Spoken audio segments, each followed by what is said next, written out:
Thank you very much. Well, I'm a lot easier to hear than Stephen Hawking, but not as smart. So you'll have to forgive me for that. Thank you, Gary, for being here, for inviting me, and it's great to be a guest in this class instead of a host.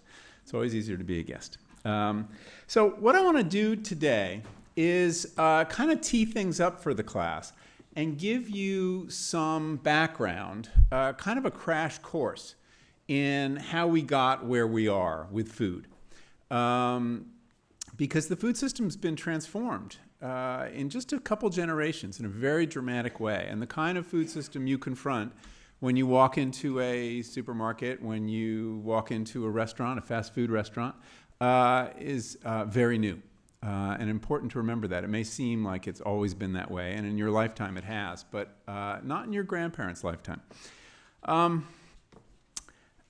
I think I can speak for Gary and Mark and Bob and many of the guests who will be here in saying that though we bring very different perspectives to the issues and experience to the subject at hand, we all take food very seriously.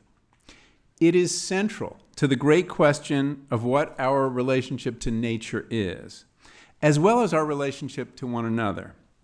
Food, which of course is a necessity of life, as well as the biggest chunk of the economy, is one of the great keys for unlocking the way the world works and who we are.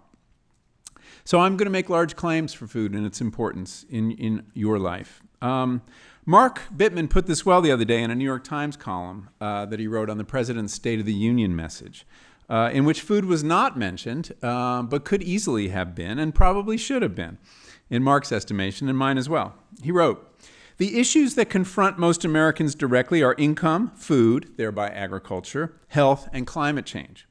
These are all related. You can't address climate change without fixing agriculture. You can't fix health without improving diet. You can't improve diet without addressing income," and so on. The production, marketing, and consumption of food is key to nearly everything. So I hope over the course of this semester that perspective will not sound so novel to you after a while. But tonight I want to look at food's centrality in our world from one particular angle, one of particular interest to me. And my central premise is going to be that eating is, among other things, an ecological act. That when you eat a Big Mac, and I've brought one for whoever asked the first question, or a Suncrest peach or a free-range egg, these are radically different ways of engaging with the natural world. The collective weight of all those individual eating decisions that you are making 3 times a day produces one kind of agriculture or another, and that, to a considerable extent, produces one kind of nature or another. Let me explain what I mean. Eating comprises our most important, most powerful engagement with the land and other species. Now, that's a big claim, but consider, it's agriculture that has shaped the landscape more than anything else humans do. When you look around the world and see whether a landscape is deforested, desertified, grassed, or tilled, that owes to agriculture, which is eating. Agriculture has reshaped the composition of species. Agriculture largely determines which species of animals, plants, and microbes and insects thrive and which ones are under attack. So, for example, agriculture is the reason that in this country we're well north of 110 million head of cattle and only 50,000 wolves. Wolves eat cattle. We eat cattle. So we killed wolves, and we've allowed cattle to dominate the landscape in many parts of the country. Agriculture has also altered the chemistry of the water, the soil, and the atmosphere, not just by way of pollution, but by fundamentally altering the nitrogen cycle and the carbon cycle, okay? 2 of the most powerful ecological systems that we have. Half of the nitrogen in the world's soil and water today used to be in the atmosphere. It was fixed by a process I'll tell you about to be turned into fertilizer. and added to the land. And a third of the carbon in the atmosphere right now that we're so concerned about was once in the soil, locked up in the soil, not as fossil fuel, not as oil and coal, but as organic matter in the soil. And that was released by and large through tilling and fertilizing. So tilling, the plow and fertilizer, those two tools, those two technologies have completely revolutionized the carbon and nitrogen cycle. But this is not just agriculture doing its thing. This is us doing our thing. This is us eating 3 times a day. Wendell Berry, do you guys all know who Wendell Berry is? Yeah? Okay. Well, Wendell Berry, who you should read because he really is the germ. He began this conversation that you're hearing now about food, rethinking food and agriculture. And he began it back in the 70s. He really started this conversation that you will be joining this semester. He wrote, "Eating is inescapably an agricultural act, and how we eat determines to a considerable extent how the world gets used." Now, these links between our eating, our agriculture, and how the world gets used is something actually once everybody knew, everybody understood. We were once a lot closer to these processes. Your ancestors were a lot closer to these processes because most people participated in agriculture directly, or the getting of food, or the manufacture of food and the distribution of food.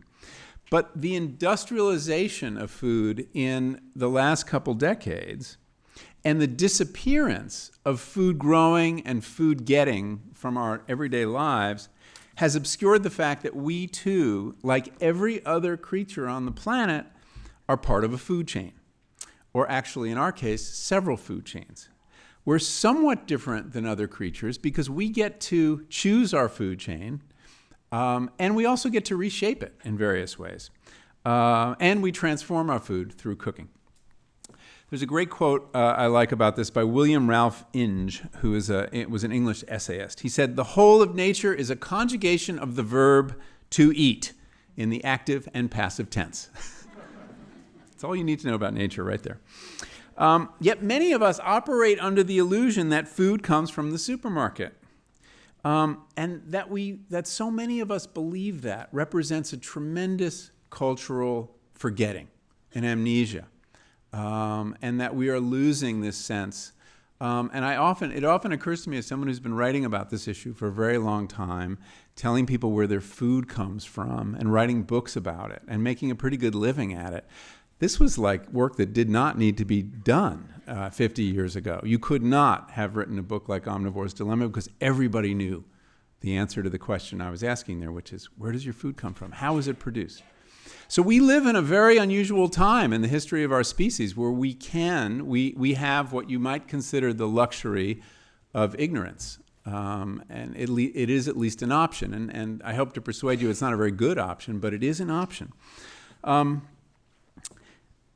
There's signs that this is changing, though. One of the reasons you're all here, one of the reasons Edible Education has been such a large class year after year on campus, is that we are engaged culturally, I think, in an act of recollection, remembering, and curiosity about these questions that simply were not being asked when I was a kid, for example.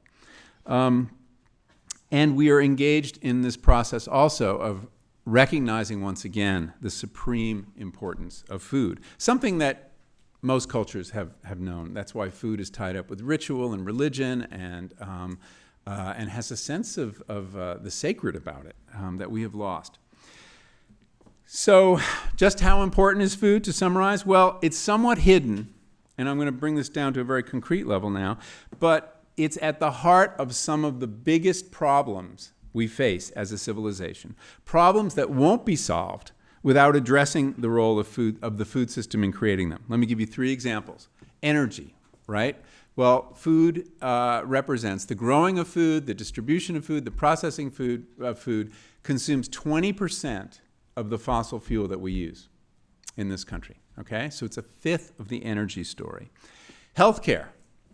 75% of the money we spend on healthcare in this country goes to treat preventable chronic diseases, most of which are linked to diet. It's north of $500 billion goes to treat the symptoms of a lousy diet.